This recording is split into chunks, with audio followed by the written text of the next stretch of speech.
Welcome to a brand new edition of the MMA Beat right here on MMAfighting.com. Hello again, everyone. I'm Ariel Helwani, and boy, oh boy, do we have a lot to talk about today.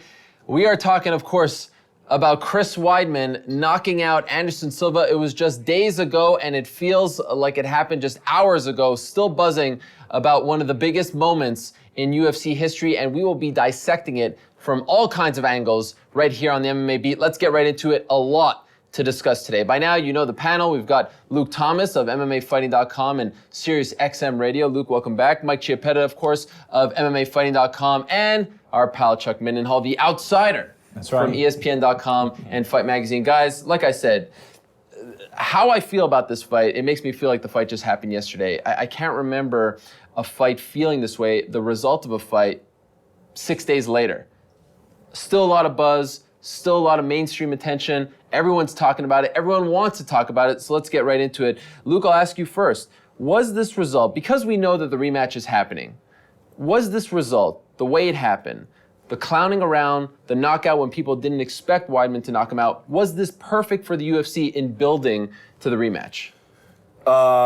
Yes and no. Well, I think you have to look at it one of two ways. I think for building the rematch itself, that fight, that event, that night, it couldn't be more perfect, as you said. I mean, if you look at the post-fight reaction, I've never seen a main event, or at least not one that comes to mind, of significance anyway, where the reaction was this polarizing. If you ask Anderson Silva fans to go back and watch that fight, they tell you the destruction of Chris Weidman was imminent.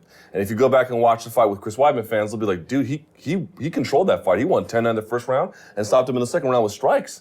And it is this clash of two different groups, and there's very, very few people like in the middle, like, well, it was this and well, it was that. So in that sense, it's good for the rematch. Also, Silva coming out and saying, I've never been, or at least the reports, your report saying, never been more motivated. I also think Chris Weidman saying, you know, in his post-fight reaction, this guy couldn't hurt me. He knew he couldn't hurt me. It's driving Anderson Silva fans crazy. However, I do worry long-term. You know, if you're going to pass the torch, particularly Anderson Silva's torch, which may be the most important torch of them all, you'd like it to be clean. You would like it to be no doubt about it, and maybe the rematch will go that way. But I would hate to see Weidman win another fight and win in some kind of disputed fashion. It needs to be definitive. You've got nothing to say about this, Mike.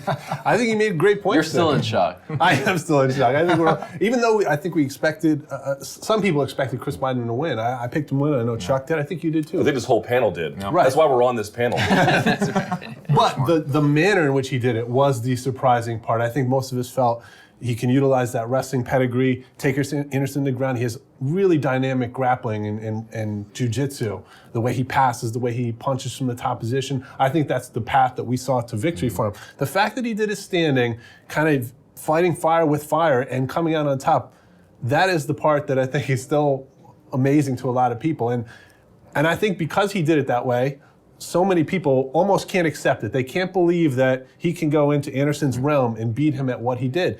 And the only thing that people can point to is, well, look, Anderson didn't take him seriously. Oh, really? He didn't? You're telling me he went through his camp just thinking to himself that Chris Weidman was going to be a pushover? I don't think so. Anderson has always bobbed and weaved. That's part of it.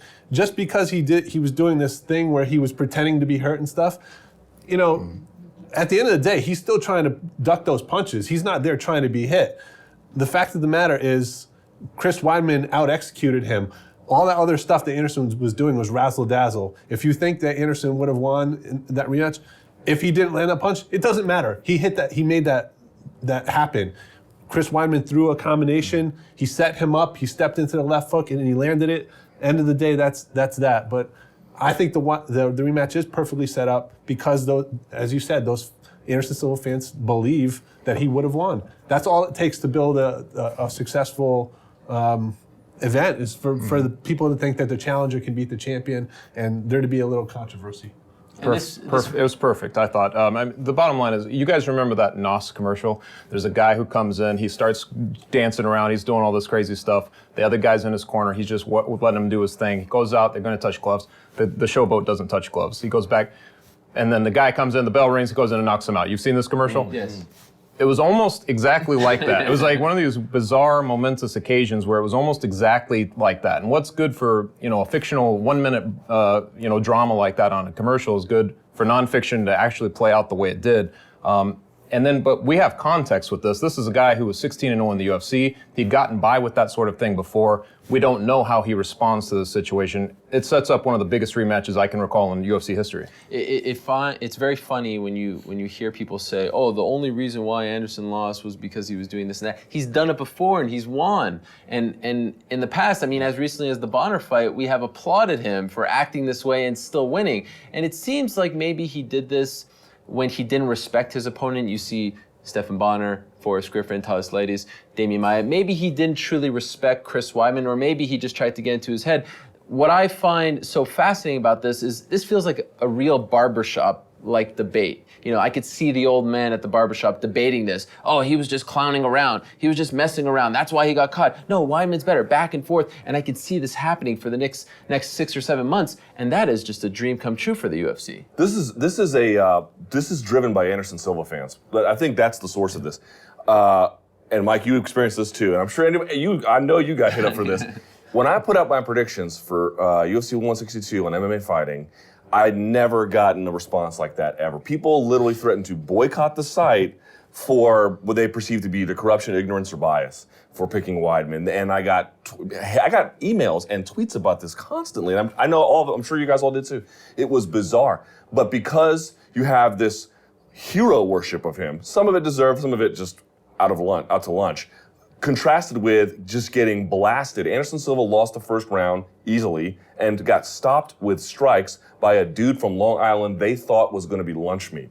And it has just exploded everyone's sense of what is possible, what could happen, what will happen. And I think that debate is being driven, though, primarily by the reaction from Anderson Silva fans. Because Chris Weidman, he had fans, but he's got a lot more today than he had at the time of that fight. It's a brand new paradigm created by their reaction.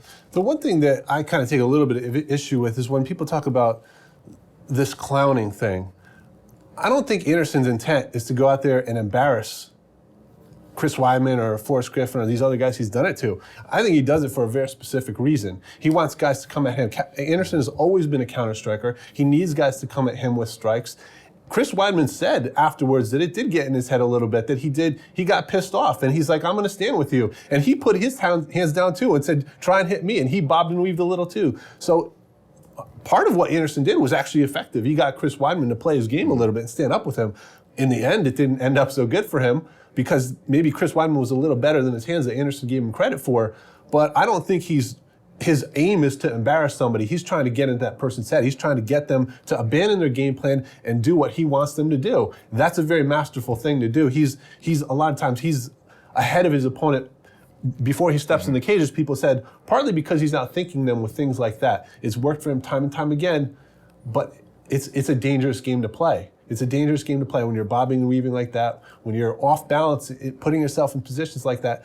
At some point, those things are going to catch up to you, and that's what happened here. I don't think his intent was to embarrass them. I think a lot of people are surprised by the way he did it. I think all of us are a little surprised. But I talked to Ray Longo right the night before they fought, and one of the scenarios he talked about was, we know he's going to do that little flip out thing. He's going to put down his hands, and he's going to do this thing. They've seen him do it against Bonner, Griffin, and other guys. I asked him, what do you guys do in that position? He said, you go back, you get yourself together, and then you come forward again, but you keep your distance, and you try to punch a hole in his chest. When he does that, you watch his hip punch a hole in his chest, and that leads to the head. He talked about his strength and putting a honing device on. He was like, we'll put a honing device on his head and we'll find it. We'll find his head. He wasn't surprised. This is what he's saying before the fight. So they knew that they could catch him with his length and his strength. They knew that they could possibly knock him out if that was there. And it just so happened he rolled out a red carpet for him to come and touch him on the chin like that. Yeah, I spoke to Ray Longo too before the fight, a week or so before. They practiced specifically for this type of thing, for Anderson to put his hands down. I mean, that's why people kind of laughed. He brought in Stephen Wonderboy Thompson, a 170-pounder. Well, he has a very unique style, and he's a guy that can emulate Anderson. He's trained with him before. He knows what he likes to do, and he's fast. Stephen Thompson is a fast fighter. So he prepared specifically for these kinds of eventualities, and that's why when they came, he was ready for it. right now we're talking about how good the rematch could be, but it's still very much up in the air when and where the rematch will take place. Initially, UFC President Dana White said, no, it would be a good idea to have it Super Bowl weekend, Newark, New Jersey. It's a Fox Super Bowl, so they can help promote it. Then he started to think about December 28th and swapping the Ronda Rousey-Miesha Tate sequel with that fight and putting that Rousey fight on Super Bowl weekend. But just Wednesday night, he told the New York Post that now he's thinking about maybe putting it in Cowboy Stadium, where it can maybe be viewed by 100 or so thousand people. Of course, there have been some big boxing matches there, never a UFC match. Dana has flirted with this idea. If you're Dana White, where, when do you put this rematch? I don't put it in Cowboy Stadium. They're going to be busy on Twitter giving away a lot of tickets to that one. I think it will sell well. I think it'll sell very well. I don't think they can sell 100,000 tickets to that. I just don't. Maybe a trilogy, or maybe that as a main event with other fights on the card. I will make a plea. There's any number of ways to look at it and say what's good and what's bad. UFC has so many shows. They have, I think, relative to 4 or 5 years ago, not as many stars. I think that's a fair comment to make. Not that they're doing poorly, but just that is we're in a bit of a decline in that respect. I know they don't want to do it because they have to give Fox content. They got to keep stuff on pay-per-view. I say from everything on up, from St. Pierre Hendricks to Rousey Tate, less so Super Bowl, because I think there's so much dedicated media planned out for Super Bowl. Even if it's co-located, they would still lose out in the media game, and they didn't want to maximize that. So maybe not that one, but those two in my mind. The Hendricks fight, there's still almost 4 months, not quite, and then of course Rousey Tate.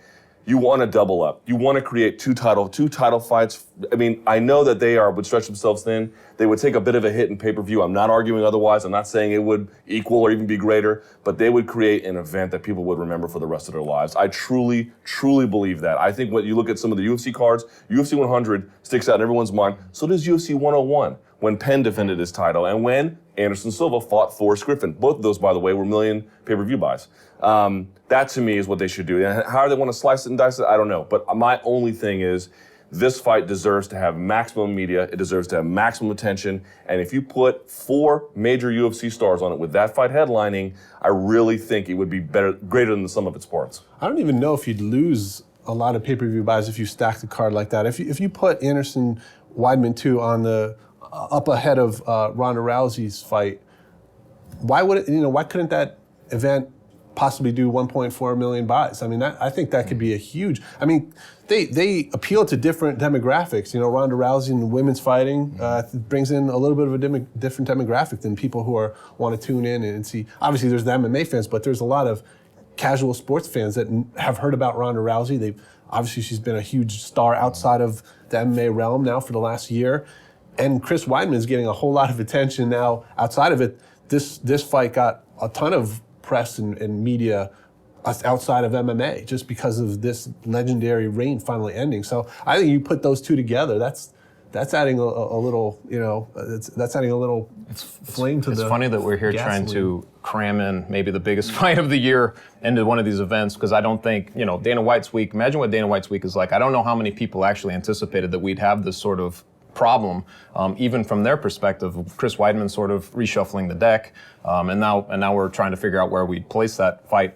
If I want to watch this fight, I want it the sooner the better. I mean, Anderson Silva signed a 10-fight contract. Obviously, you'd like him to start fighting a little more regularly. If they don't fight this year, I think he only has the one fight in one calendar year. So I'd rather they get together at some point this year, just so we have that fight. And obviously, there's the possibility of a trilogy. If Silva comes back in, that fight then gets that much bigger. And it doesn't keep that middleweight division all plugged up behind them. There's a lot of guys, obviously Vitor Belfort and guys like that, who are very interested in the outcome of this next fight. So the sooner the better for me. No one else cares about the division being plugged up, though. Would you put it in Cowboy Stadium, or do you agree with Luke, too big?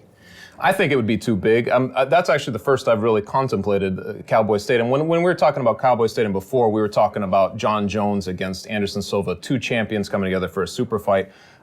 This thing is not quite a super fight. It has different intrigue for me. It's guys within the division. The bigger issue here is, how does Silva come back? The novelty of him coming back, and was it a fluke, and all the things we just talked about. I'm not sure that would, unless they put like 3 big fights together, and even then I'm not sure that would be enough. But you know what? We don't.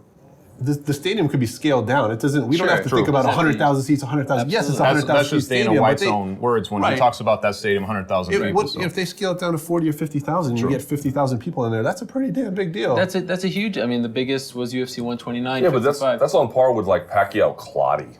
Like that's not like relative to what you could do. Why would you want? Pacquiao's a much bigger star. Okay, than but if you want 50,000, get a venue that holds. Get a venue that holds 50,000. Sure. Don't go to one that holds 100 and say we're going to use half. There is something I think romantic in his idea about going to Cowboy Stadium and being on the same level as boxing. There's not that many 50,000 seat venues though. For professional football stadiums, a lot of them are 70,000 and above. Let me ask you guys this: we're talking about the numbers, and the early indications seem to be that this pay-per-view did in the 600,000 range as far as pay-per-view buys. And I know Mike hates pay-per-view talk, so you can exclude yourself from this conversation. We do like it here. I love it. And that to me is a success for an Anderson Silva title fight against a relatively unknown challenger. How big? Let's say no Rousey, no Tate. Okay. This is just that main event. That's it. Mike Pierce co-headlining. Exactly. How big could this do? Over $1 million? I wouldn't rule it out. Timing has to be key. You know, whether or not the supporting cast matters, I don't know. But I think what really got my attention was, first of all, I thought the UFC with the ingredients that they had in Chris Weidman, which was not much to be honest, they sold that fight masterfully, given those conditions, saying, yo, this guy is kind of legit, in the ads that they had that way in St. Pierre saying Chris Weidman's going to be the new middleweight champion, and it all came true. But, you know, of course, you have some people who were many people who were still surprised by it. But seeing Chris Weidman's media tour after the fact, going on Carton and Boomer and ESPN and every major sports outlet he could find in this New York market. It was unbelievable. Even Sports Illustrated, as bad as they bumbled at, they were at least talking about it, right? They were, that was a disaster. It was a disaster, but my point being was that they were at least compelled to say something. Even though it was negative, they're still talking about it. So to me, like, you know, I would never, you have to see how it all plays out, because what if Anderson Silva doesn't sell it right? But I think between Anderson Silva trying to reclaim what was lost and the fans begging for it, and Chris Weidman still with the two middle fingers to everybody, metaphorically speaking, I think there's a big doings there. And I love the tour that they've done, and I thought that was one of the biggest mistakes Strikeforce made when Fedor lost to Verdum. Verdum just disappeared. We didn't see him again for months. By the way, Dana White is on record as being opposed to victory tours, yet here Chris Weidman is still in his glory. Yeah, but you just can't slander people when you do it. No. He was totally against it. He said no reason. What a waste. But credit to the UFC PR staff. Absolutely. They've done a great job this week with Weidman. You know, Chuck brought up super fights. What do you think, Mike? Do you think that, let's say, okay, Anderson won that fight, right? Wins that fight, John Jones beats Gustafsson. They fight each other. What would have been a bigger fight? That fight, super fight, Anderson versus John Jones, or where we are right now, Anderson trying to reclaim the title? To me, there's no question the super fight with John Jones is a bigger fight. I'm shocked. I'm surprised. Absolutely. Because John Jones is more established. He's a bigger fighter. To me, there's a lot more intrigue in it. We've seen Weidman and Anderson fight. We kind of have some idea of what could happen. We've seen it. With John Jones and Anderson Silva, we really don't know. We don't know. But there's heat there now. There's conflict. Of course, there's debate. of course. But I'm not I sure think you have that. We always, people love to debate pound for pound. The fact Anderson has gone up there before, he's been successful. He's already considered the greatest of all time. If he can go up to 205 and beat this guy who most people consider to be unbeatable and possibly the heir to that greatest of all time throne, then what does that say about Anderson Silva? After beating Chris Weidman, I think to me after he beat Chris Weidman, what was really left for him at middleweight? What was really left for him there? He'd already beaten Vitor. Jacare Souza. But Jacare is not really that well known. It's almost like Chris Weidman all over again. He's a great fighter, but he's not that well known. John Jones is a big deal in the UFC. Whether you love him or hate him as a fan, you have to respect how good he is. Him and Anderson are the two best fighters in mixed martial arts. Had Anderson beat Chris Weidman, they're the two best fighters. There's no question about that to me. You put those guys together, that's as big as it gets. I agree with him, actually. I agree with him because I think that you would have had two heads of momentum that would have just built up that much more and they would have finally come together. They originally weren't going to fight each other. If that were to have happened, it would have been like, well, the petition is down. Let's see what happens with these two guys. A guy who's now won 17 fights in the UFC against a guy who's sort of cleaned out his division in a couple of years. I mean, I think that would have been probably the biggest fight the UFC could have possibly put on. But you know, it's funny, in talking to Chris Weidman, well before he stepped in the ring with Anderson Silva, he said that he wanted to add a little new twist to, you know, what happens with our super fight discussion.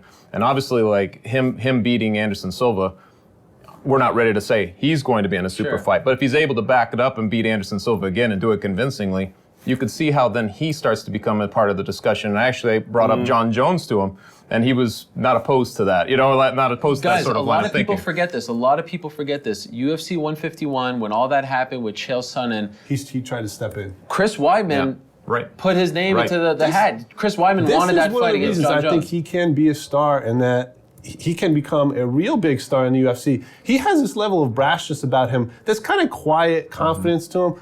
But sometimes, things like that, it really, I think it's going to catch on. I think because before he was a little under the radar, and a lot of people they haven't really seen too much of him. You know, he looks good. You know, he beat Mark Munoz, but it was on Fuel, and not everybody got to see it live. 180,000 people at the time. So there was still kind of like this little air of mystery to him. Now people know how good he can be, and he has this level of brashness to him.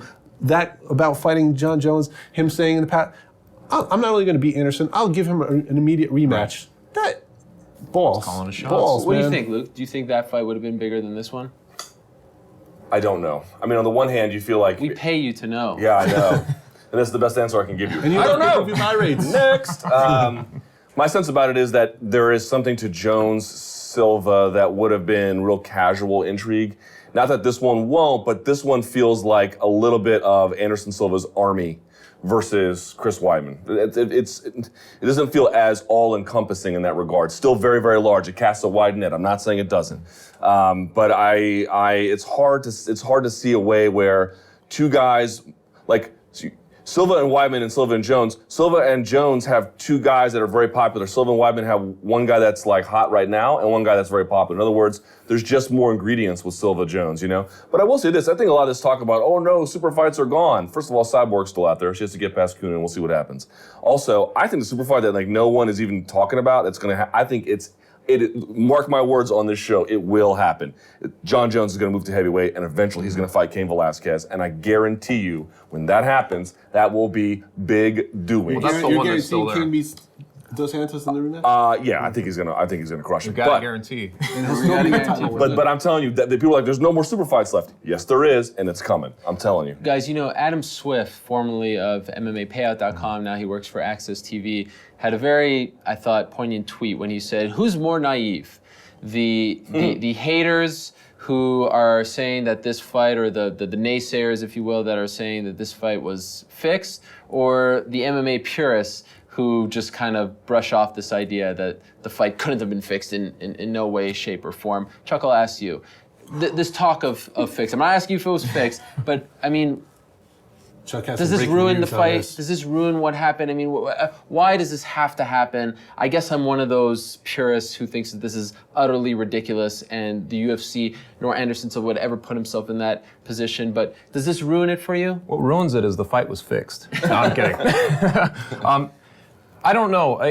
I was there live. I was sitting there. I could tell he was tagged. It was obvious to me that he was knocked out as he was going down, and the follow-up and all that stuff. I didn't really think about the fixed thing until long afterwards when I kept seeing it in tweets. That people were claiming that the fight was fixed.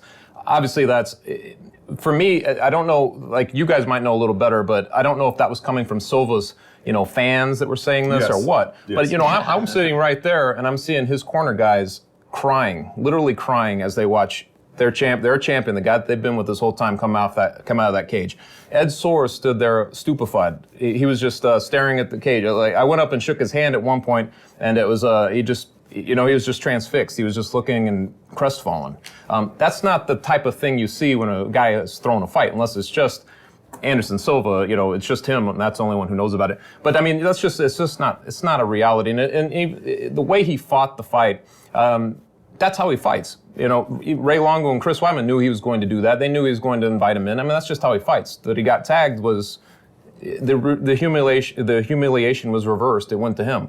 That just adds intrigue to the fight, but it's not fixed. So that's just my take on that. And Mike, I listened to Chris Weidman's radio tour yesterday, and I was curious to see how many people would bring it up. Every single person brought People it up. love to talk about Is this bad for the UFC? Because the mainstream media is talking about UFC and fix, just those words together. Is that bad? I think Chris Weidman hit Anderson so hard he knocked everyone silly, to be honest with you. I just don't get it. You're going to get more hate mail than me this time. Awesome. Bring it on. I just don't get it. I don't understand how you could watch that fight and come to the conclusion that it was fixed. First of all, that's pretty insulting to Anderson. This proud champion who's been champion since 2006, defended the belt 10 times, fought up in weight class, all these superlatives that he's brought to the table. How insulting to him to say that he would do this. And what evidence is there? As I think it's been brought up a million times. I mean, if he was going to throw a fight, wouldn't he tap to the heel hook, and where he would incur minimal damage? No, he wants his head bounced off the canvas like a basketball. That's how he's going to fix the fight. Come on, it's utterly ridiculous. To me, it makes the people who suggest it look stupid or ignorant, probably both. I don't understand what's the rationale, what's the basis for bringing that up. He won clean. Anderson made a mistake. That's it. You ever seen, or we've all seen those videos, like MMA has always built itself as the real thing. There's like theatrics to it, but when you get in there, that's the real deal. And you watch these old videos of these traditional martial arts masters, and they tell their students to come on, and they death touch them, or they blow them away. And MMA fans have, for the longest time, just laughed at that. And I'm not saying Anderson Silva fans are even close to that. I'm not saying that. But there is a bit of delusional hero worship about him. It goes to the point where they literally cannot fathom the idea that he can lose, except to, a gang of 5 people. They can't conceive of it. And it's just Occam's razor. The simplest explanation is typically the correct one. Chris Weidman beat him. Right. You have to accept it. He took him down. He pounded on him. He went for a knee bar and went for a heel hook. And basically, I hate to tell you, except for the leg kicks. Now, those do count. The leg kicks count. Sure. But above the waist, Chris Weidman outstruck him. I know. Watch the replay, people. He connected with them. And they cannot fathom that idea. And here's my point. If you want to pick Silva in the rematch, there is absolutely nothing wrong with that. That's a very... And the odds makers have him as the favorite, and I'm okay with that. But you better start taking Chris Weidman seriously, or you will rue the day you don't. So right now, here we are. The rematch is coming at some point. We know it's coming at some point. We just don't know when and where. Are you bold enough to pick him again? I do have some questions for Chris Weidman. I want to interview him and talk to him tactically about why he made some choices, because here's the thing about it. You can say what we all said the first time. Chris Weidman's going to take him down. He's going to pass guard. And at first I was like, here we go. This is how it's going to be. And then all that craziness happened. You can have all the skills in the world, but if you don't tactically approach it the right way, it doesn't matter. And that goes for Anderson Silva. We're giving Anderson Silva a lot of heat here, but I don't think that was the best Anderson Silva we've ever seen. Not by a long shot. A more disciplined one. He can make things interesting. Is Chris Weidman going to be disciplined? These two psychopaths just threw caution to the wind. They threw caution to the wind, and it made it great entertainment for us. We were like, what are you doing? But I just don't know I know what they're capable of, but I don't know what they're going to do. Are you ready to That's pick a Weidman great again? analysis. I would pick Weidman again. I think he will win.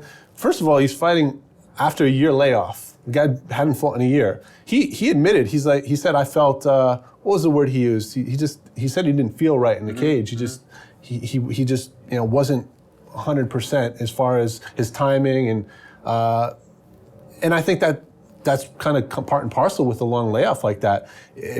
If he fights, 5 months from now, I think it'll be a different story. He's going to have his timing's going to be better. He has a real understanding of Anderson now, right? He really kind of understands his timing and what he wants him to do.